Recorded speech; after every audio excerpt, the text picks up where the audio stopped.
विचारधारा की लड़ाई है। एक तरफ कांग्रेस पार्टी, दूसरी तरफ आरएसएस और बीजेपी, एक तरफ गांधी जी, दूसरे तरफ गोडसे।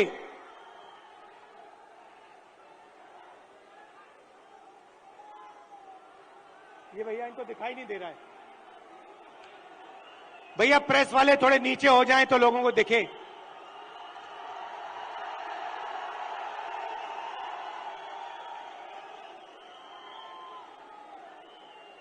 बात सही है, क्योंकि प्रेस वाले हमारी मीटिंग तो दिखाएंगे ही नहीं।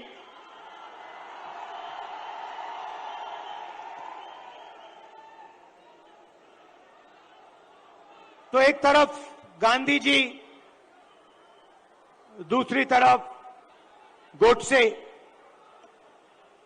एक तरफ नफरत और हिंसा, अहंकार, और दूसरी तरफ मोहब्बत, आदर, भाईचारा। अब देखिए, जहां भी ये जाते हैं नफरत फैलाते हैं, गुस्सा पैदा करते हैं। अब हुआ क्या? अब मध्य प्रदेश में, मध्य प्रदेश का युवा, मध्य प्रदेश का किसान इनसे नफरत करने लग गया है। जो उन्होंने जनता के साथ किया, अब जनता उनके साथ कर रही है। और इसीलिए हमने ये 7 यात्राएं, जन आक्रोश यात्राएं मध्य प्रदेश में निकाली हैं। इससे पहले भारत जोड़ो यात्रा में कन्याकुमारी से हम कश्मीर तक चले और मध्य प्रदेश से पैदल निकले। कमलनाथ जी, कितने किलोमीटर चले थे हम यहां? नहीं, मध्य प्रदेश में टोटल कितने चले थे? नहीं, यात्रा कितने किलोमीटर चली थी? लगभग 180 किलोमीटर। हाँ, ये देखिए 370 किलोमीटर हमारी यात्रा मध्य प्रदेश में चली थी। किसानों से मिले, युवाओं से मिले, माताएं बहनों से मिले। मुझे सिर्फ 2-3 बातें कही। सबसे पहले, मध्य प्रदेश हिंदुस्तान में भ्रष्टाचार का सेंटर है, एपी सेंटर है। और जितना भ्रष्टाचार बीजेपी के लोगों ने मध्य प्रदेश में किया है, पूरे देश में ये नहीं किया है। बच्चों के फंड्स, मिड डे मील के फंड्स, स्कूल यूनिफॉर्म के फंड्स चोरी किए। महाकाल कॉरिडोर में बीजेपी ने पैसा चोरी किया। व्यापम स्कैम को आप सब जानते हो। 1 करोड़ युवाओं को इन्होंने नुकसान पहुंचाया। एमबीबीएस की सीट्स बेची जाती हैं और पेपर लीक किए जाते हैं। यह इनका राज है। दूसरी बात, किसानों ने अपनी बात बताई। किसानों ने कहा, और यहां आप सोयाबीन उगाते हो, आप इसको सबसे अच्छी तरह समझोगे कि हमें मध्य प्रदेश की सरकार सही दाम नहीं देती है। अब आप जाइए, छत्तीसगढ़ में जाइए, पास जाइए, दूर नहीं है। छत्तीसगढ़ जाइए और छत्तीसगढ़ के किसी भी किसान से आप पूछिए, छत्तीसगढ़ में धान के लिए किसानों को कितना पैसा मिलता है, कांग्रेस की सरकार कितना पैसा देती है। हमने वायदा किया था 2,500 रुपए धान के लिए दिए जाएंगे और छत्तीसगढ़ में जो हमने वायदा किया वो हमने वायदा पूरा करके दिखा दिया। मध्य प्रदेश में कर्जा माफी का वायदा किया, छत्तीसगढ़ में किया, राजस्थान में किया, कर्नाटक में किया। हर स्टेट में हमने कर्जा माफी की थी। यहां पे कमलनाथ जी कर्जा माफ करवा रहे थे और यहां आपको धोखा देके आपकी सरकार को बीजेपी वालों ने चोरी की। सही बात है।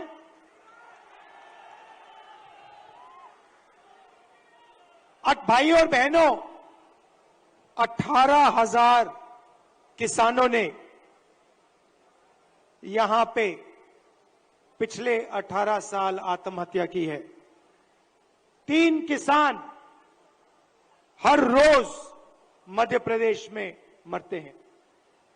ये इनकी सरकार है। क्यों? क्योंकि ये चुने हुए लोगों के लिए काम करते हैं। पहली बार हिंदुस्तान की हिस्ट्री में पहली बार किसान टैक्स दे रहा है। इन्होंने जीएसटी लागू की और 5 कानून लाए, काले कानून, किसानों को दबाने के, खत्म करने के कानून।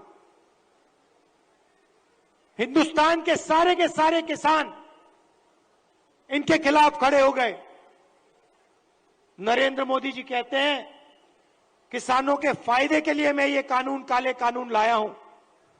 अगर किसानों के फायदे के लिए कानून लाए तो किसान सड़क पे क्यों उतरे हैं?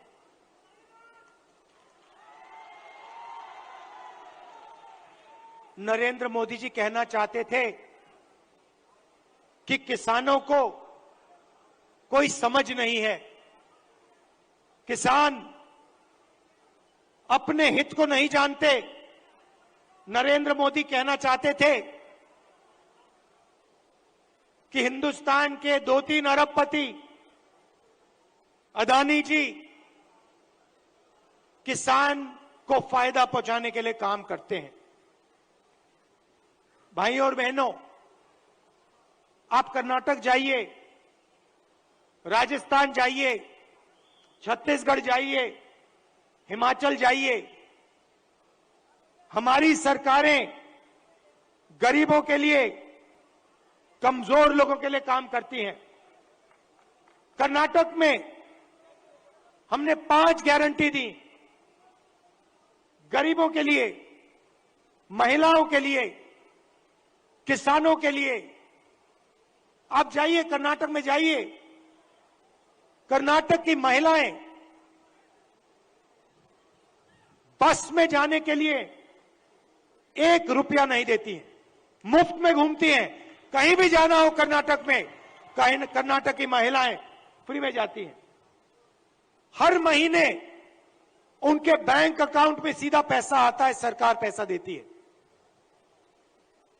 छत्तीसगढ़ में जाइए, किसानों का कर्जा माफ किया, किसानों को सही दाम दिलवाते हैं। राजस्थान में जाइए, स्वास्थ्य के बारे में पूछिए, मुफ्त में वहां पे दवाई मिलती है। 15 लाख रुपए का वहां पे फ्री में इलाज होता है। हार्ट सर्जरी करवानी हो, बड़ी से बड़ी सर्जरी करवानी हो, राजस्थान में जाइए, पता लगाइए, राजस्थान की जनता को वहां पे फ्री में सर्जरी मिलती है। सरकार जनता के लिए चलनी चाहिए। सरकार किसी संगठन के लिए या 1-2 बड़े उद्योगपतियों के लिए नहीं चलनी चाहिए। और ऐसी ही सरकार हम यहां मध्य प्रदेश में चलाना चाहते हैं।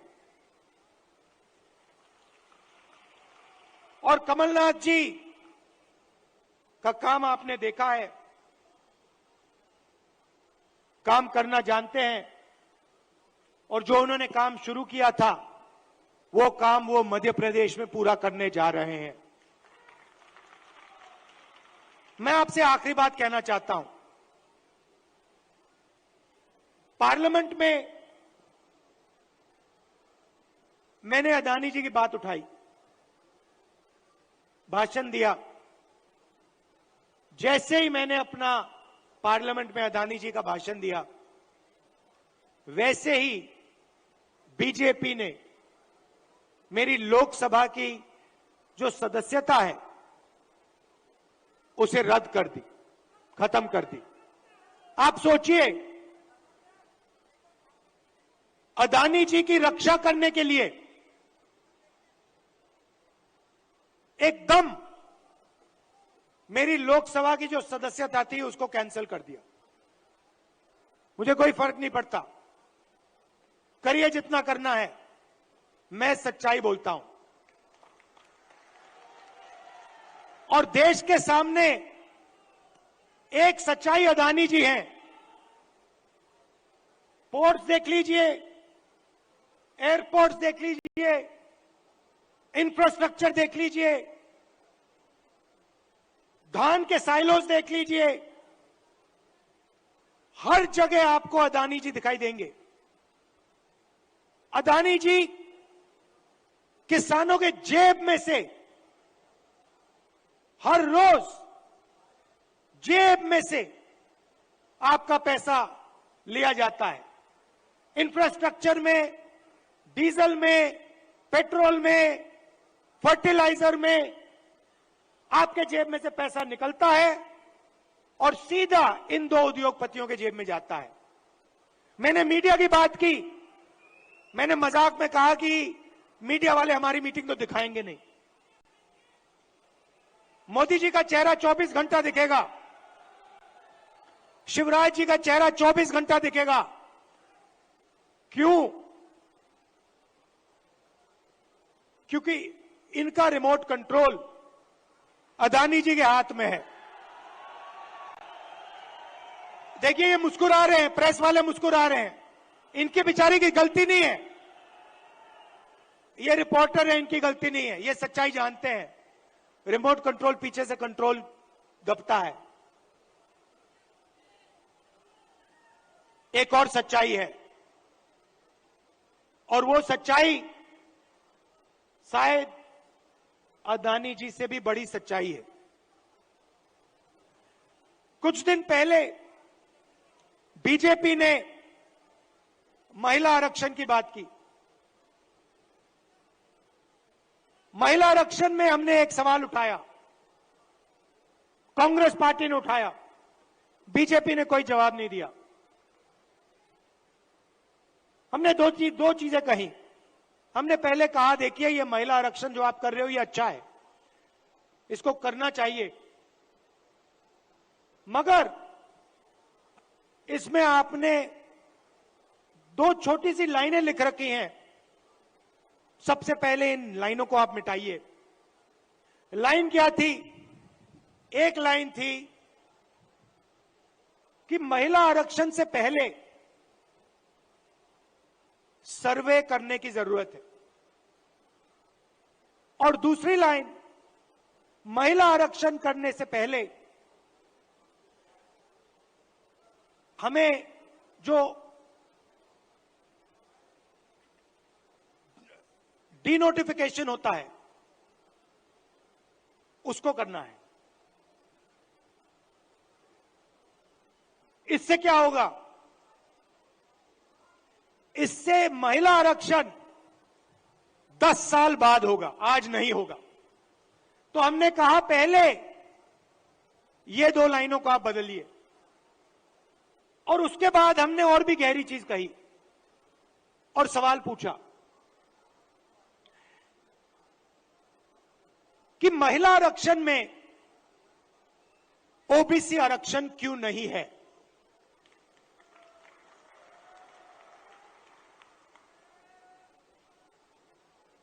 ओबीसी आरक्षण महिला आरक्षण में आपने क्यों नहीं दिया? नरेंद्र मोदी जी, आप कहते हैं कि आप ओबीसी के लिए काम करते हैं, आप ओबीसी के नेता हैं, तो आपने महिला आरक्षण के अंदर के बीच में ओबीसी आरक्षण क्यों नहीं किया? अब भाषण से पहले मैंने आंकड़े देखे और मैं हैरान हो गया। भाइयों और बहनों, नरेंद्र मोदी कहते हैं कि बीजेपी में ओबीसी के एमएलए और एमपी हैं। सबसे पहले कांग्रेस के तीन चीफ मिनिस्टर ओबीसी हैं, ये याद रखिए आप। हमारी 4 सरकारें हैं, 3 हमारे ओबीसी चीफ मिनिस्टर हैं। दूसरी बात, आप पार्लियामेंट में, विधानसभा में चले जाइए और बीजेपी के किसी भी एमएलए से पूछ लीजिए, एमपी से पूछ लीजिए, आपसे कुछ पूछा जाता है क्या? जब कानून बनाए जाते हैं आपसे कुछ पूछा जाता है? आपको कहेंगे भैया हमारे से कुछ कोई नहीं पूछता। कानून आरएसएस वाले लोग बनाते हैं, कानून अफसर बनाते हैं, कानून बीजेपी के एमएलए और एमपी नहीं बनाते। सच्चाई भाइयों और बहनों एक और है। सच्चाई यह है कि हिंदुस्तान को 90 अफसर चलाते हैं। कैबिनेट सेक्रेटरी और secretary of government of India Hindustan की सरकार को चलाते हैं। 90 लोग ये कानून बनाते हैं, ये निर्णय लेते हैं पैसा किधर जाएगा, कितना पैसा कहां जाता है। अब मैं आपसे सवाल पूछना चाहता हूं, बीजेपी के 10 साल से सरकार है, 90 अफसर सेक्रेटरी हिंदुस्तान को चलाते हैं। मैं हिंदुस्तान के सब ओबीसी से पूछना चाहता हूं, नरेंद्र मोदी जी कहते हैं आपकी भागीदारी है हिंदुस्तान की सरकार में, मध्य प्रदेश की सरकार में। आप मुझे बता दो, इन 90 अफसरों में से ओबीसी कितने हैं? ओबीसी की आबादी कितनी है पहले यह बताओ। कितनी आबादी है ओबीसी की हिंदुस्तान में? देखो, कोई जवाब नहीं दे सकता, कोई जवाब नहीं दे सकता। क्यों? क्योंकि कास्ट सेंसस नहीं हुआ है। भाइयों और बहनों, लगभग ओबीसी भाइयों की, बहनों की 50% आबादी है हिंदुस्तान में। बात समझिए, आबादी 50% है और 90 में से 3 अफसर ओबीसी के हैं। और एक और मजेदार बात बताता हूं, 2 साल पहले आप देखते, 3 साल पहले आप देखते तो हिंदुस्तान की सरकार में, नरेंद्र मोदी जी की सरकार में 90 में से 0 अफसर ओबीसी से थे। यह देश की सच्चाई है। नरेंद्र मोदी जी ओबीसी के लिए, दलितों के लिए, आदिवासियों के लिए काम नहीं करते हैं। आपका ध्यान इधर उधर करते हैं। दूसरा सवाल आपसे पूछता हूं, हिंदुस्तान की सरकार का बजट लाखों करोड़ रुपए का बजट है। मैं आपसे पूछता हूं, ये जो 3 ओबीसी अफसर हैं, इनकी भागीदारी कितनी है? ये बजट पे कितने रुपए पर निर्णय लेते हैं, मुझे बता दो। मैं आपको बताता हूं, तकरीबन 45 लाख करोड़ रुपए का बजट है। आप मुझे बताओ, ओबीसी अफसर कितने रुपए पर निर्णय लेते हैं मुझे बता दो। नरेंद्र मोदी जी की ओबीसी की सरकार है, सब शांत, किसी को नहीं मालूम। क्यों? ये आपको नहीं बताना चाहते हैं, आपकी सच्चाई आपको नहीं बताना चाहते। सच्चाई भाइयों और बहनों ये है कि हिंदुस्तान के पूरे बजट में 5% की भागीदारी ओबीसी के अफसरों के हाथ में है। ओबीसी अफसर 3 हैं 90 में से, और 5% बजट को कंट्रोल करते हैं। यह है नरेंद्र मोदी जी का काम। नरेंद्र मोदी जी ओबीसी की सरकार नहीं चलाते हैं। नरेंद्र मोदी जी का काम जो आरएसएस ने उनको दिया है, आपका ध्यान इधर उधर करने का है, नफरत फैलाने का है, हिंसा फैलाने का है। अगर सचमुच में नरेंद्र मोदी जी ओबीसी के लिए काम करते थे तो 90 में से 3 अफसर ओबीसी के कैसे हैं? 3-4 साल पहले एक भी अफसर नहीं था ओबीसी का। हिंदुस्तान को तो ये चलाते हैं। शिक्षा में कितना पैसा जाएगा, स्वास्थ्य में कितना पैसा जाएगा, नरेगा कैसे बनेगा, भोजन का अधिकार कैसे डिजाइन होगा, ये तो इन 90 अफसर निर्णय लेते हैं। भाई और बहनों, ओबीसी की सरकार नहीं है। और देखिए, जैसे ही मैं ये बात कहता हूं, आप नोट करना, आज मैंने यहां खुले में यह बात बोली है, ये सारे के सारे टीवी कैमरा बंद हो जाएंगे।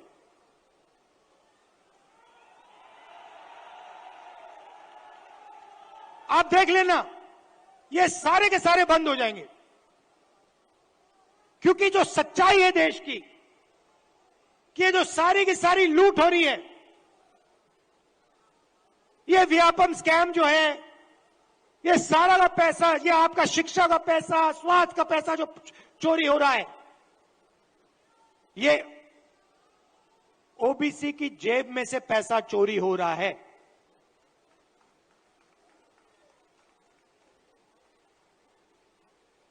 ये मैं आपसे कहना चाहता था, इसको आप मत भूलिए। सबसे जरूरी चीज, जैसे कमलनाथ जी को चोट लगी, आपको चोट लगी, सुना है, लगी ना? कमलनाथ जी यात्रा में निकले, रथ पे, रथ के कोने पे खड़े थे, बहुत भारी भीड़ थी, धक्का लगा, घुटने में चोट लगी। कमलनाथ जी जैसे ही आप अस्पताल गए, पहला काम क्या हुआ? डॉक्टर ने पहला काम क्या किया बताइए?